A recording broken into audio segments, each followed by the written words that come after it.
I don't think people quite grasp how influential 2025 will end up being for LoL esports long term. I'm not saying that from Riot's side. I'm not sitting here trying to blow smoke up your ass and say, oh, First Stand revolutionized everything. The 3-split system is great. All this. No, absolutely not.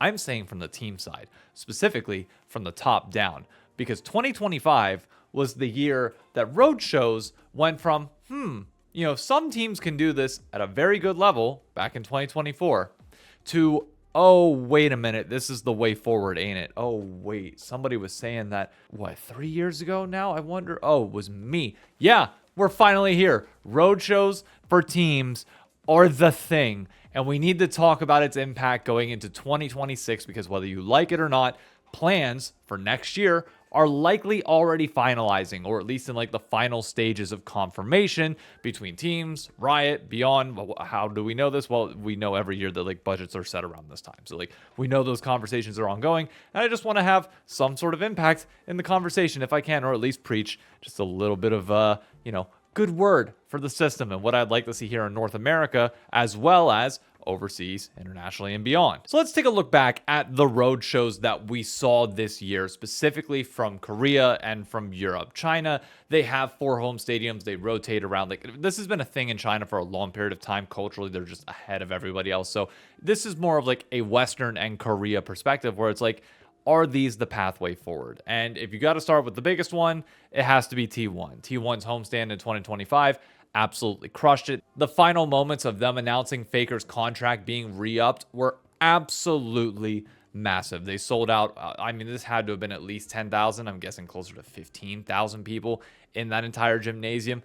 They absolutely crushed it. And obviously they're going to. T1 is the biggest team in LoL esports for a reason. They have the most popular player. They have the most popular players, period. Like all their players are superstars at that level. And it's now to the point where the T1 COO is saying, hey, we could take this elsewhere. And I did touch on this back in the pit from like a North American point of view perspective on Friday, saying that like teams need to get their shit together on this. But like from the T1 side, yeah, I can completely understand why their brand is so big at this point, and they play so many matches in Korea, which I know tickets are hard to get whenever they play in LoL Park for the regular season. These bigger events are pretty nice for them.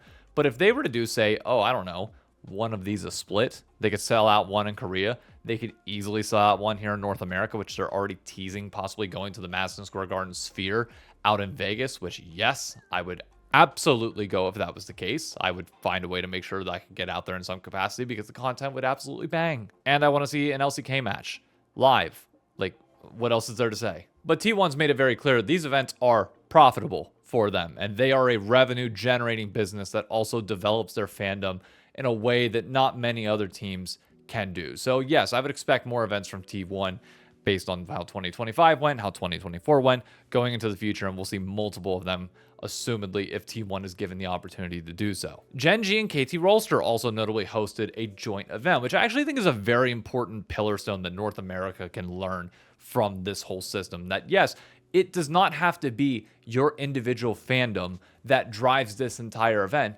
It could potentially be a rivalry. It was one where, like, I would have seen, like, if we were to teleport back to, like, 2019 in North America, or even, like, 2018 in their prime, imagine a TSM versus C9 weekend. Like, a rivalry weekend that does travel specifically for that matchup in a best of 3 there. It would have been hype. It would have been really, really hype. Now, do we have those kind of rivalries elsewhere?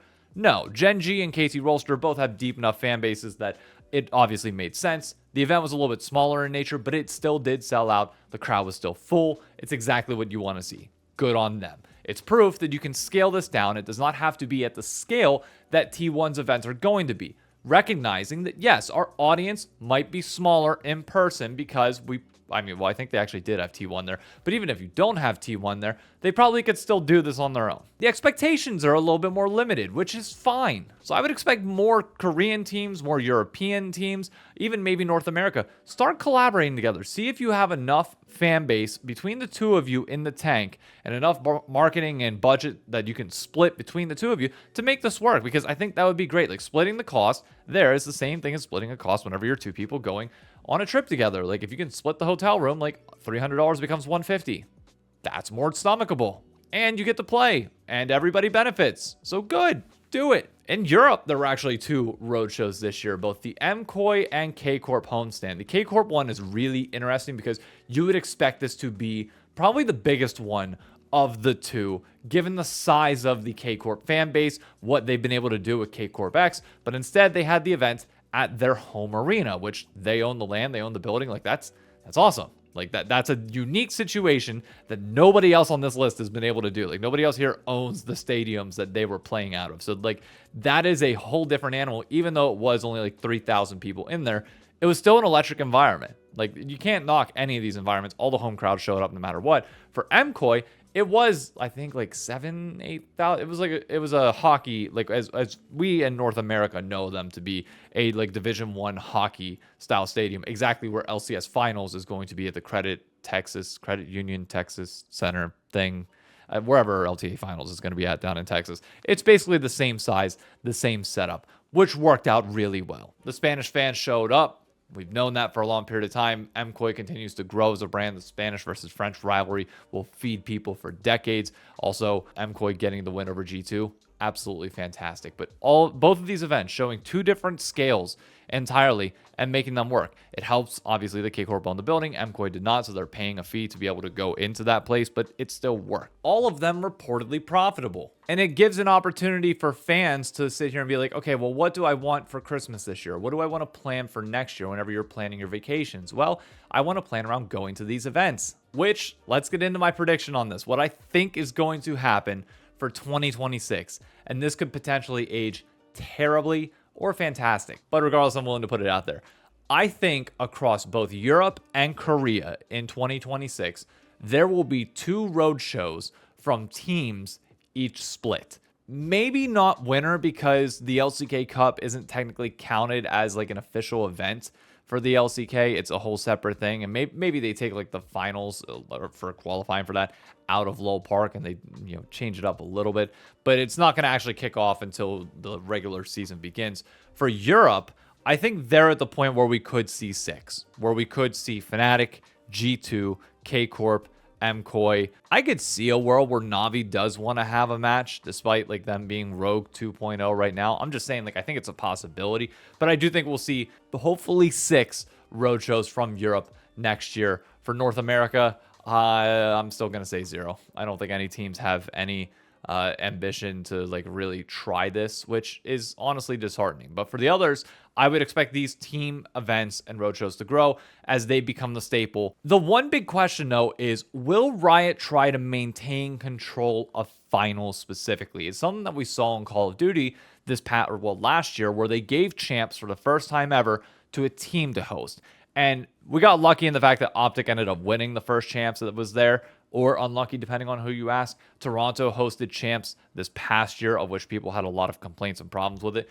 Personally, I would like to see finals remain with Riot, assuming they're willing to put on events. That said, if Riot does what they did this year and say, hey, for the most part, for winter and for spring, we're just going to do finals in studio, and a team is willing to pay to get finals elsewhere, even if that means that their team just gets like a guaranteed show match instead of like the actual thing, I think you need to be willing to do that, because finals in these arenas are god awful when we're having regular season really hype matchups and with some amazing crowds out in public. Like, this has to happen.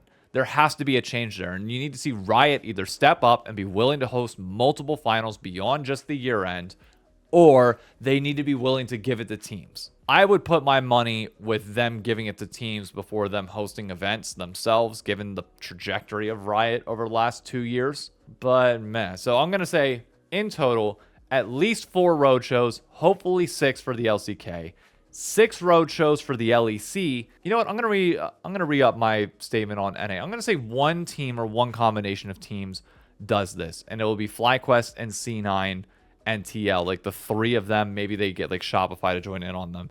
It'll be the 4 of them willing to have one particular weekend of games outside of finals somewhere. I'm putting my faith in just a little bit of them to split the cost 4 ways and make it happen. But I want to close on this specific sentiment, and that is, I think one thing that we've gotten away from, or maybe that we never truly had with esports was the understanding that you do need to start small and build up. And I know like we are in a completely different world where back in 2016, almost 10 years, well, literally 10 years ago from next year, whenever the time frame that we're talking about in this moment, we did sell out Madison Square Garden. So we've seen the really high highs that the C-Sport can have in North America and beyond. So stomaching the fact that we need to suck it up and just do 2,000 seat theaters feels like a punch in the gut for some. But what I would say is if there are still people involved on the Riot side and on the team side that say, oh, I'd rather do nothing than admit that we just need to do a 2,000 seat event and try and find a way to make that work, then I think they need to step away from the scene. Because we need to be on the road. When you look at artists that are upcoming, what do they try and do? They try and attach themselves to bigger tours for bigger artists, or they play smaller rooms. The Sultan Room is one that I actually just saw an indie artist that I think has like maybe 30 to 40,000 monthly active listeners. And it was a small venue. I know esports is not music, obviously. Like it's a lot easier to host like a small event in that space where everybody just went up, drinks were cheap, the music was great, it was a good time, and it raises awareness for this artist to get in touch with his fans, but also promote the music, and people might be nearby to come see him and check it out if word of mouth passes around. These are all good things. Like there were maybe, I don't know, 400 or 500 people in that room at most, and all of your artists start doing that. Like you don't just start in these massive stadiums. You look at early versions of The Weeknd and some of his smaller concerts when he was just coming out. Yes, he had quite a bigger fan base than most people do starting off, given how good his music was from the jump, but he was playing smaller venues. He wasn't selling out these stadiums that he is now many years into his career. You have to work your way up to that. And I get it's a hard pill for us to swallow, especially in North America, where it's like, we were once here, but it's okay. Selling out a 2,000 seat theater in New York City for 2 days is a really good start, assuming we can find a way to make it profitable. If we can't, like, we got to sit here and ask ourselves the questions, why in 2026 is it so hard for us to get this product on the road? What do we need to do to downscale to make that work? Because realistically, playing in front of an audience in LA, well, not much of one, or in 100 Thieves' case, potentially playing your final series in a closet with no fans watching, hurts. It really sucks. So we need to get on the road in North America, and the positive signs that we're seeing from both Europe and from Korea are telling you that you got to go that way, and you have to work towards it on the team side as well as on the Riot side. So hopefully in 2026, somebody steps up, because I'm expecting big leaps from both Europe and Korea, and I don't want to be left behind in their dust, even if the writing on the wall is saying that we might.